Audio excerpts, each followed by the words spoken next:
Baik, Assalamualaikum warahmatullahi wabarakatuh. Selamat pagi adik-adik kelas 7.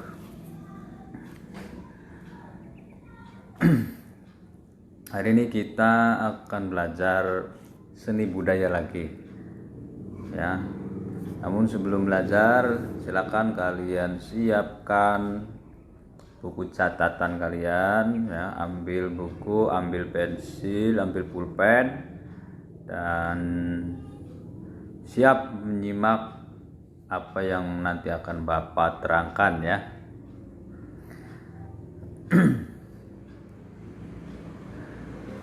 Kali ini Bapak akan menerangkan pada kalian, yaitu menerapkan ragam hias pada bahan kayu, ya. Nah, ragam hias itu bisa diterapkan di berbagai media, ya. Kemarin media tekstil atau media kain, sekarang kita akan belajar menerapkan seni ragam hias pada bahan kayu, ya. Jadi mungkin kalian sudah pernah melihat beberapa ukiran, beberapa seni yang berada pada rumah kalian. Ya, ini contoh seni rupa yang dengan menggunakan media kayu. Ya. Rata-rata dalam seni rupa ragam hias pada media kayu itu diterapkan dengan teknis mengukir, ya, kebanyakan. Kalian pernah melihat benda yang di sekitar kalian seperti meja, kursi, tempat tidur, ya. Itu ada ukiran yang berbagai bentuk, dari mulai tumbuh-tumbuhan, hewan, ataupun dalam bentuk-bentuk seni-seni yang lain, ya. Yang jelas itu melekat pada media kayu. Nah, gambaran sederhananya seperti itu. Coba kalian ingat-ingat di mana saja kalian pernah melihat lukisan yang menempel pada benda kayu. Nah, jenis ragam hiasnya apa saja? Apakah ragam hias flora, fauna, atau geometris? Nah, itu. Kemudian Bapak akan langsung ke materi saja, ya. Nah, penerapan ragam hias pada bahan kayu, ya. Bapak geser dulu.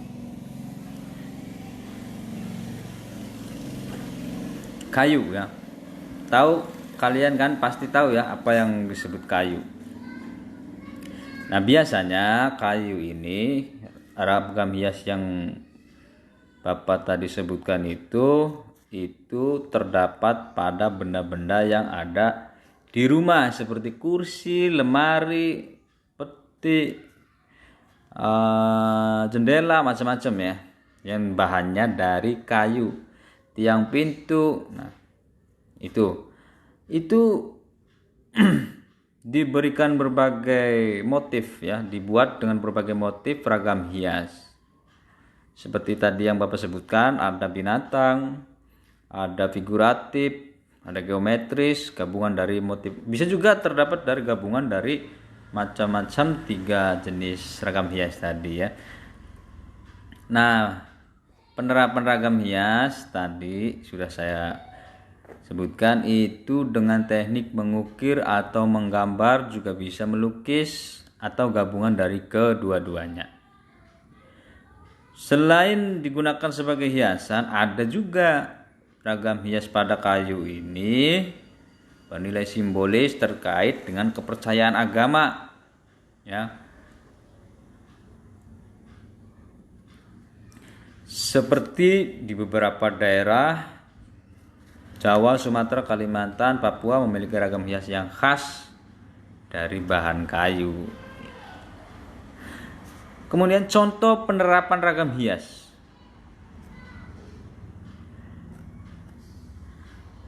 Ragam hias diterapkan pada permukaan bahan kayu sesuai dengan namanya ya, yang berbentuk bidang 2 atau 3 dimensi.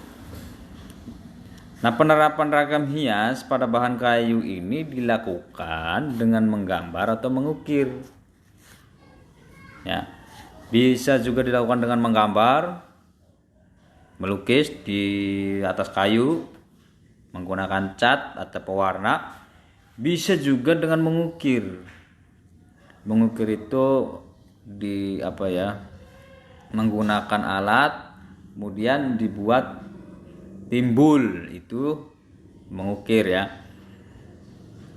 Penerapan ragam hias pada kayu juga bisa terdapat pada seni kerajinan daerah seperti tameng, topeng ya. Itu dan mempunyai ciri khas yang berbeda-beda. Nah, itu contoh penerapan ragam hias ya.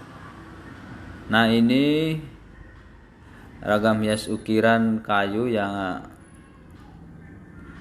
berasal dari Toraja yang di sebelah Bapak ini ya. Kemudian yang sebelahnya ukiran dari Kalimantan. Nah, itu berbeda-beda ciri khasnya ya. Kemudian penerapan ragam hias pada bahan kayu dikembangkan pada benda atau barang kerajinan daerah. Tadi Bapak sebutkan tameng, kemudian topeng ya. Nah, ini contoh tameng dari Papua, gambar nomor 10.5. Kemudian ini tameng dari Kalimantan. Nah, yang ini adalah topeng Jogja ya. Nah, ini contohnya, ini dari kayu bahannya ya, yang jelas. Terus teknik penerapan ragam hias pada bahan kayu ya, tekniknya sekarang ya. Jadi setelah kalian mengetahui macam-macamnya, contoh-contohnya apa saja, kemudian kita juga harus mengetahui teknik apa saja dalam penerapan ragam hias pada bahan kayu ini. Tadi dengan ada 2 cara ya teknisnya, mengukir dan menggambar. Nah, alat untuk mengukir ragam hias di atas bahan kayu apa saja ya? Alat untuk mengukir dan untuk pemukul. 1 atau A, alatnya adalah pahat. Yang pertama, ada 2 jenis mata pahat, yaitu mata pahat mendatar dan mata pahat melengkung. Nah, penggunaan pahat harus disesuaikan dengan bentuk ragam hias yang diukir. Nah, ini kayu datar ya.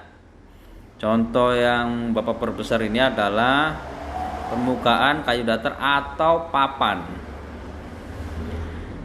Soalnya ada beberapa jenis kayu yang melengkung juga. Nanti alat pahatnya itu berbeda dengan yang digunakan ketika memahat kayu bidang datar. Ya. Itu. Nah, ini Bapak tampilkan gambar jenis mata pahat mendatar dan melengkung. Ya.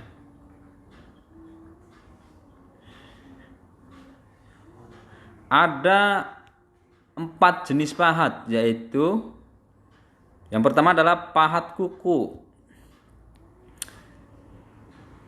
Pahat kuku ya.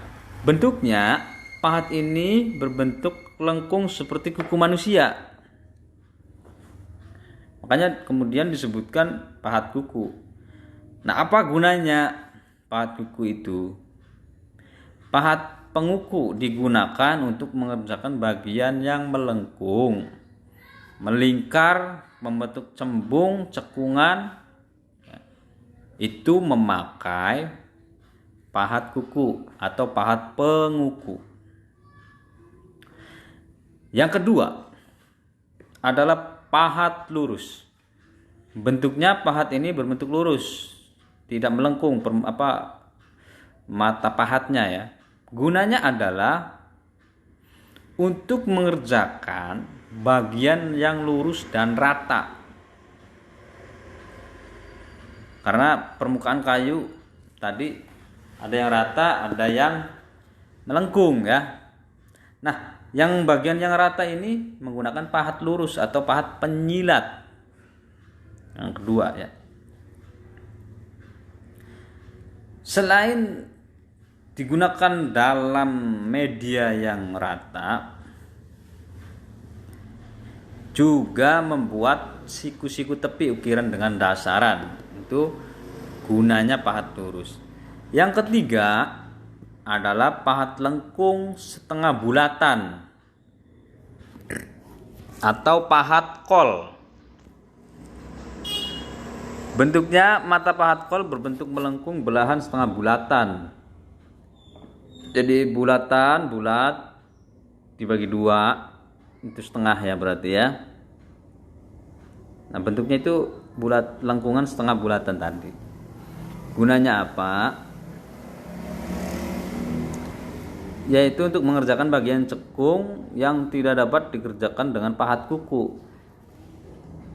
Jadi lebih melengkung dari pahat kuku ya. Kalau pahat kuku itu melengkungnya tidak terlalu ya. Kalian lihat kuku kan tidak melengkung banget ya. Nih kuku tidak melengkung banget ya cekungannya, lengkungannya itu. Nah, kalau yang pahat kol ini lebih melengkung. Coba bayangkan saja lingkaran. Nah, ini ada lingkaran nih ya, lingkaran itu bulat. Nah, ini lingkaran setengahnya ya. Nah, kan sangat melengkung sekali. Ini mata pahat kol ya, seperti itu. Kemudian yang keempat adalah pahat miring atau pahat pengot. Bentuknya mata pahat ini berbentuk miring meruncing dan tajam sebelah. Jadi sebelahnya tidak tajam miring begitu ya. Untuk membersihkan pada, nah gunanya adalah untuk membersihkan pada sudut sela-sela ukiran dan meraut bagian-bagian yang diperlukan. Itu gunanya pahat miring. Jadi ada 4 ya modelnya ya, jenis pahat untuk mengukir, membuat ragam hias pada benda kayu.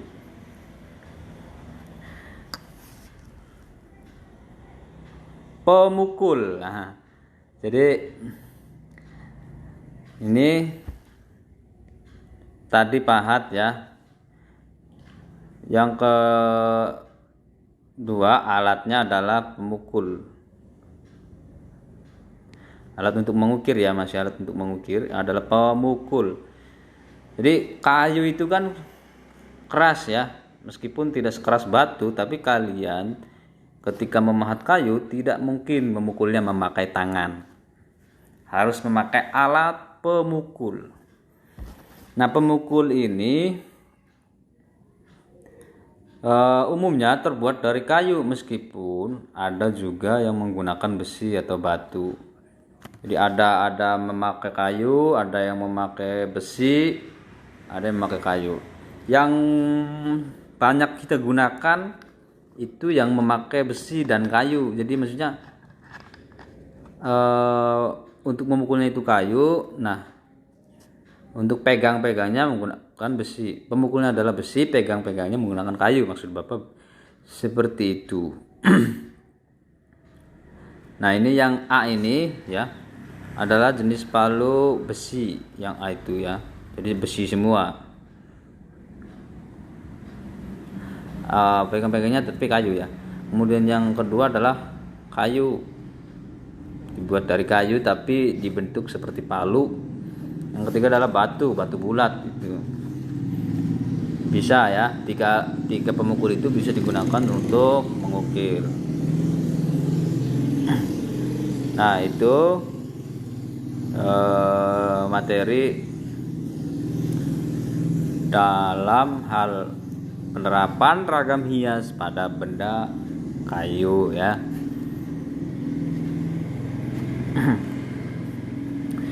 Nah, langkahnya ini ya, Bapak terangkan. Menggambar ragam hias pada benda kayu itu langkahnya apa saja, urutan langkahnya. Yang pertama adalah menyiapkan alat bahan menggambar ragam hias. Alatnya apa saja tadi sudah disebutkan. Alat ukirnya pahat, kemudian ada kayunya ada, pahatnya ada, pemukul ada. Yang kedua, siapkan ya bentuk ragam hias atau objeknya itu apa. Tadi sudah perlihatkan nih. Ya, gambar ragam hias itu yang mau digambar apa siapkan, bila perlu dicetak saja dulu biar lebih mudah.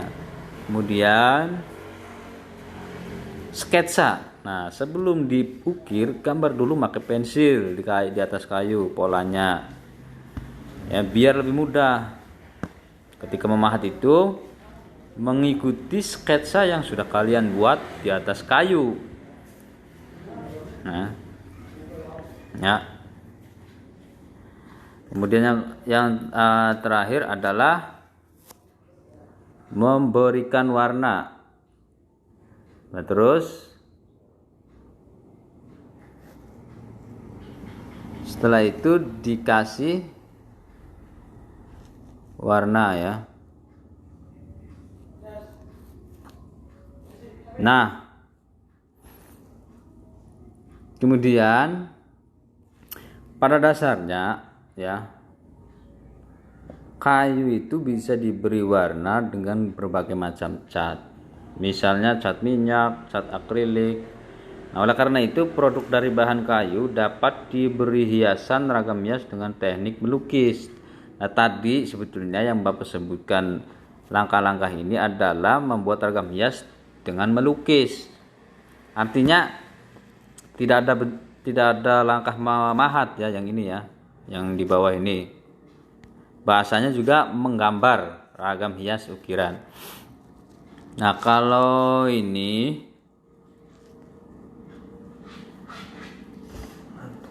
adalah masih dengan melukis ya. Tadi menggambar, ini adalah melukis. Yang pertama adalah siapkan bahan dan alat melukis. Ya, seperti kalau melukis berarti yang disiapkan adalah cat, kuas, palet. Ya. Kemudian siapkan juga kayunya yang mau dilukis. Rancangan gambarnya apa, ragam hias tadi. Nah, terus gambar tadi dipindahkan ke permukaan kayu. Nah, setelah itu kasih cat, kasih warna. Nah, agar catnya tidak mudah luntur, yang terakhir diberikan lapisan pernis atau cat transparan pada kayu itu. Ya, ini contohnya ya. Nah, itu adik-adik pelajaran seni budaya hari ini. Semoga bisa dipahami dan dimengerti apa yang Bapak terangkan tadi ya. Silakan kalian untuk mengisi daftar hadir dengan berkomentar di kolom di bawah ini ya. Terima kasih. Wassalamualaikum warahmatullahi wabarakatuh.